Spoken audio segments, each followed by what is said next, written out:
Bem-vindo e bem-vinda a mais um encontro de reflexão bíblica da liturgia de cada dia. Hoje iremos refletir o Evangelho da quarta-feira de cinzas e ali, Mateus capítulo 6, versículo de 1 a 6 e 16 a 18, vai nos apresentar, dentro do contexto do Sermão da Montanha, 3 conselhos que Jesus vai dar aos seus discípulos. Todos eles associados, de modo simétrico, àquilo que é uma prática comum da comunidade judaica, mas que serve para nós hoje, como toda ação, todo bem que nós podemos fazer, toda boa ação que podemos fazer, poderia se enquadrar naqueles conselhos que Jesus nos oferece de maneira esquemática. Afinal, ele vai falar da esmola, da oração e do jejum. 3 práticas de piedade, muito comuns no tempo de Jesus, mas que nós não precisaríamos nos apegar apenas a elas para atribuir ou para compreender as mensagens ou aquilo que o Evangelho de Mateus hoje quer nos ensinar.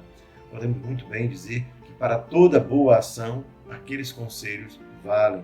Toda ação piedosa, toda ação bondosa, tudo aquilo que fizermos na vida. Afinal, a vanglória é o germe, é a ação que Deus quer, que através de Mateus nós compreendemos do ensinamento de Jesus, que devemos evitar. Afinal, o Evangelho começa sempre dizendo que não imiteis os hipócritas, que sempre fazem coisas para serem vistos pelos demais. Não é aqueles que dão esmola, tocam trombetas diante de si, aqueles que fazem orações de modo que todos escutem, ou que faz jejum, se entristece para que todos percebam o seu jejum. E ele vai também repetir para cada um dos casos um conselho. Se você quiser dar esmola, que a mão direita não veja o que a esquerda fizer. Se você quer rezar, esconda-se no seu quarto, porque o Pai que vem em segredo vai te dar a recompensa. Da mesma forma para o jejum, perfume o seu rosto para que ninguém perceba o seu jejum, porque o Pai é quem conhece. E aqui já notamos um aspecto fundamental. É o Pai a quem se deve dirigir, portanto, toda boa ação. Quem faz alguma ação para ser reconhecido pelos demais pela ação que praticou, o texto vai dizer, já recebeu a sua recompensa. Se você espera ser recompensado apenas por aquele que realmente a quem você dirige a sua boa ação, que é Deus, então que não faça com que isso se torne motivo de vanglória. E aí a gente pode ver como qualquer boa ação poderia nos levar à tentação da vanglória. E é claro que esse texto, escrito assim de modo simétrico, ele pula, nós não lemos na liturgia, justamente a oração do Pai Nosso, que depois da exortação a não rezar de modo a chamar a atenção das pessoas, Jesus nos dá, então, o conselho da oração do Pai Nosso. Então a gente vê como o nome do Pai está ali percorrendo todos os 3 conselhos, inclusive o Pai Nosso começa uma aclamação ao Pai, nos fazendo então recorrer a essa intenção de Jesus aqui no Evangelho de Mateus, de que seja ao Pai aquele a quem nós devemos dirigir a nossa boa ação, nossa intenção na nossa ação, na nossa vida. Então toda religião que não busca a Deus como um Pai, portanto não se relaciona assim com a intimidade de filho, toda vez que buscamos a fé ou a religião de uma maneira a buscar valorizar as próprias ações e não aquele a quem nós dirigimos a nossa ação, o texto nos chama de hipócritas, uma falsa religião, uma religião enganadora. Nós nos iludimos acreditando que estamos servindo a Deus, quando na verdade estamos apenas servindo a nossa autoimagem. O que faz a gente bem perceber o quanto não basta aquilo que nós fazemos para que isso tenha um valor diante de Deus, mas a intenção e o como importa. Não apenas o que fazemos, mas o como e com qual intenção fazemos.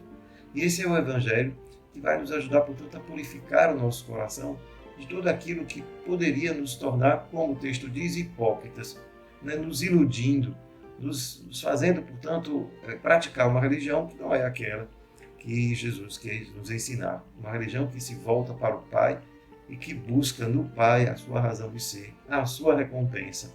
Daí que a recompensa da boa ação é justamente o encontro com Deus, o encontro já aqui nesta vida, não o encontro apenas na morte, mas o encontro com Deus que significa esta relação de amizade, portanto de paternidade e de filiação que nós estabelecemos com Deus.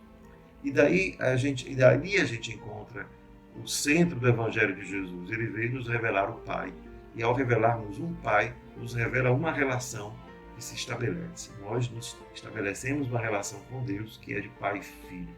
Por isso esses 3 conselhos de hoje, do jejum, da esmola e da oração, não deveríamos pegá-los ao pé da letra. Afinal, quem de nós toca uma trombeta ao dar uma esmola? Ninguém toca trombeta.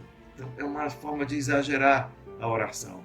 Nenhum de nós vai para as praças e grita em voz alta as suas orações, é um modo exagerado de tentar chamar a atenção para o risco da vanglória. E todos nós podemos sim nos ver em algum momento da vida assim, especialmente porque precisamos da aprovação dos demais, né? Estamos sempre com a nossa estima necessitada de que alguém reconheça-nos como uma pessoa boa, reconheça as nossas ações como alguém que possa ser acreditável. Então, portanto, tendemos a querer que a nossa estima, a nossa autoestima, a nossa consideração própria seja baseada naquilo que manifestamos. Então, para não correr o risco nem de um exagero nem de outro, porque precisamos nos confirmar naquilo que somos para permanecer, para perseverar. Portanto, que a tua oração, que a tua esmola, que os teus gestos de bondade, ao ficar escondidos, não exageradamente colocando-os à vista de todos, não fique tão escondido que ninguém perceba a bondade do teu coração. É preciso que a tua bondade também seja conhecida, para que você se sinta confirmado naquilo que faz. Uma frase de São Gregório Magno, ele dizia: não basta ser santo, é preciso parecer-se santo. Então não basta ser santo escondido a tal ponto que ninguém possa perceber a tua santidade.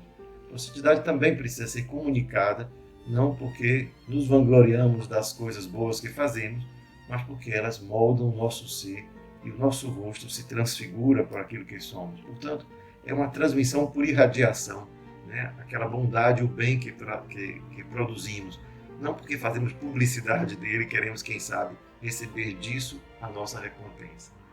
É disso que se trata o Evangelho de hoje, porque esse tempo da Quaresma, que se inicia com esse tempo, com esse Evangelho, com essa liturgia da quarta-feira de cinzas, nos ajude a fazer isso, a fazer uma revisão da nossa vida, a redimensionar-nos, né, diante de Deus, diante dos homens, tomar a dimensão justa daquilo que somos, né, do bem que fazemos, termos consciência deste bem que fazemos, sem negligenciar, que devemos nos precaver contra toda vanglória, orgulho ou vaidade, que possa nos tirar justamente o benefício maior que todos esses gestos poderiam nos trazer, que é a santidade. Sede perfeito, como o vosso Pai Celeste é perfeito. É o convite de toda a Quaresma, é o convite a todo batizado que Deus faz. Uma boa Quaresma para todos, uma santa Quaresma.